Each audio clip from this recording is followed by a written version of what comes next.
Good afternoon, Bobcats. Mr. Flato here. Welcome back to another great week at the Helena Middle School.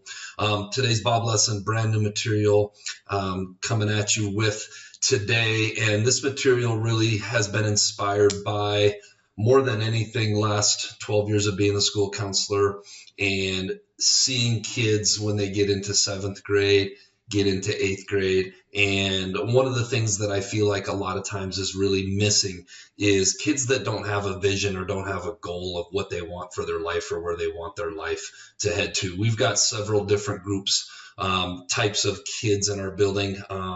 We have kids that just show up every day, do their thing in school, follow expectations, meet expectations, do their schoolwork, turn their schoolwork in, because that's what they've maybe been conditioned to do since they were a child. We have other kids that do it because they do have goal, vision, something they want to accomplish, somewhere they want to get to in their life. And then we have kids that start to question, why am I doing this? I don't want to do this. I don't have goals. I don't have a vision. And one of the things that I really started to realize is that students start to get sidetracked a little bit in seventh and eighth grade if they don't have that goal or they don't have that vision of what they want their life to be. Growing up, going to school at HMS, living in Helena, living in Montana, you kids are so lucky that I firmly believe you can create anything that you want for your life. You can become whatever it is that you want to in life. You have all the support, all the tools around you to achieve any of that. It's just deciding what it is that you want your life to be. And so, yes, there are times where you wake up in the morning and you maybe don't want to come to school, or you don't have the energy, or you don't have the motivation to do it. And for a lot of those kids, I think what gets you through it, when I wake up every day, and maybe there's days I'm tired, what is my motivation from doing it? And I think it all comes back to having a vision, having a goal for your life. You kids being sixth graders, spring of sixth grade year, you're getting to the point where your worldview is starting to open up a little bit, hopefully, and you're starting to see that there's so many incredible opportunities out there. It just comes down to, do you have a goal? Do you have a vision? And then are you going to go find out what it takes? So hope you guys like this video. Hope it's inspiring to you. Hope you have a great week. All right, let's get rocking and rolling on this week's Bob lesson. I'm naming this The Importance of Creating a Vision. That vision would be for your life, obviously. But first, let's be our best this week at HMS. Let's be Bob. Let's be safe. Let's be responsible. Let's be respectful. Let's be a learner. Them don't even have long-term goals. I used to think it was a silly waste of time to think about a vision for my life. Who does that? It seemed too touchy-feely, too Tony Robbins-ish. But then, as I started learning how to change my life and my habits, I realised something. People avoid creating a vision for their lives because they believe the exercise is futile. Why make a vision when it's impossible to accomplish these things anyway? I've also noticed something over the past several years. The most interesting, accomplished people I know all have a vision for their lives. They seem to know what comes next, like they've seen the future. On the other hand, people I meet or know who are stuck and have that hopeless look in their eyes, like they're just passing time in life without joy or aspiration. Those people don't have a vision. In fact, many of them don't even have long-term goals.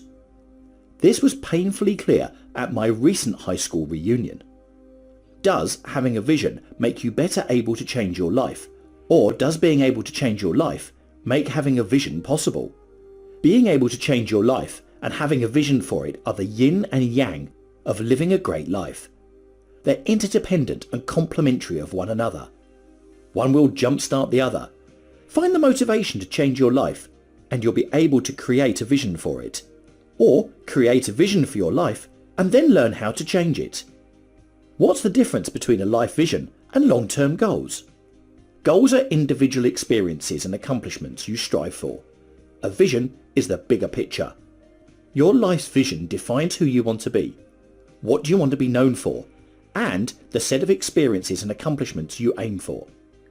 Your vision helps define the goals by giving you a framework to evaluate those goals. Your vision becomes your why.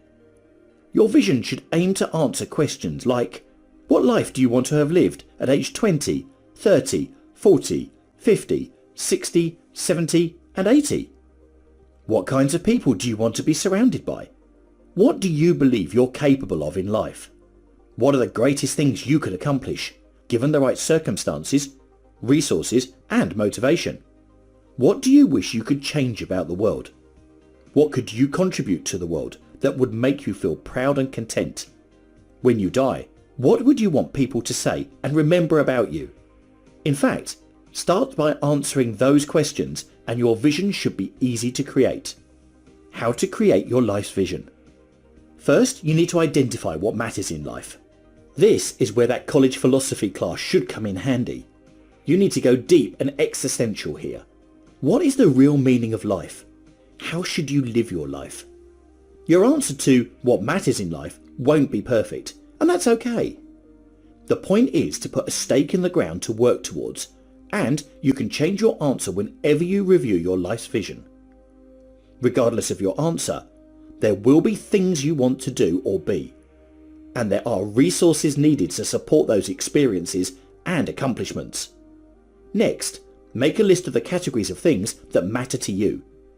Here are the categories currently on my list: health, exercise, diet, mindfulness, perspective, ability, skills, knowledge, character, relationships, curate and cultivate them, time, using what time you have wisely, wealth, creating the value necessary to support goals, experiences, accomplishments, contentment, being happy with who you are, perhaps the ultimate goal.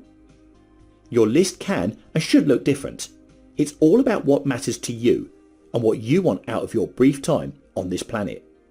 Now, for each of your categories, write down what you want or need from each. Think about the things you want to accomplish or experience, and work backwards to understand how the other categories should support your life's vision. Finally, craft a statement that describes what your ideal life looks like. I know, it might seem cheesy, but this entire exercise can be incredibly fun and rewarding. I just refreshed my life's vision while on vacation in Hawaii for 10 days. It was the perfect setting to get all introspective. Your vision statement will consist of an overall description of your ideal life, combined with a list of areas that matter most, and high-level goals for each area. What's next?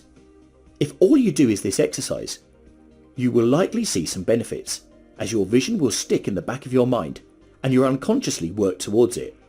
However, if you want the best chance of making your vision happen, you'll need to go further. You need to build a system for yourself, where you review your vision and goals regularly and update your action plan for accomplishing those goals. Your main priority should be making your system a habit. Something that you do no matter what, that you don't have to think about or remind yourself about. Start with calendar reminders and task list items, and build life planning time into your daily and weekly routines until it becomes habit. All right, I saw that YouTube video and thought that it fit perfectly great, laid a great foundation for thinking about your vision. And so I wanted to expand on that a little bit, and we're not going to do this formally, but something, if you're into this, something to think about. Write down a statement that describes what you living your ideal life would look like at each of the following ages. How about this time next year? Setting a vision, setting a goal for this time next year, what would it look like? And then looking at mid-high school, sophomore, junior year of high school, 18 years old when you're an adult and you're out on your own. And again, school is preparing you for the adult world. And then 25, 35 years old, 50 years old, 70 years old, and write down a statement of what you would like your life to look like. And to kind of help, I grabbed a few of the different categories that you can break your life down into, and expanding on some of these at every grade level or every age level of happiness. What would make you happy and content? What would that look like?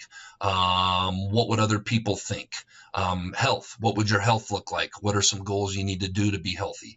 What would your wealth status look like? Obviously, that's making, when you're an adult, having a job, doing some of those things, maximizing and developing your natural abilities, if that's important to you. Relationships, what do your relationships look like? Time, how much free time do you have? What are some experiences that you would like to have and incorporate into your life? Any accomplishments? And then I think maybe the most important one is purpose. Again, the point of this activity is for those days that it's tough to get up, for those days that you question what's going on in life, why do we have to do this?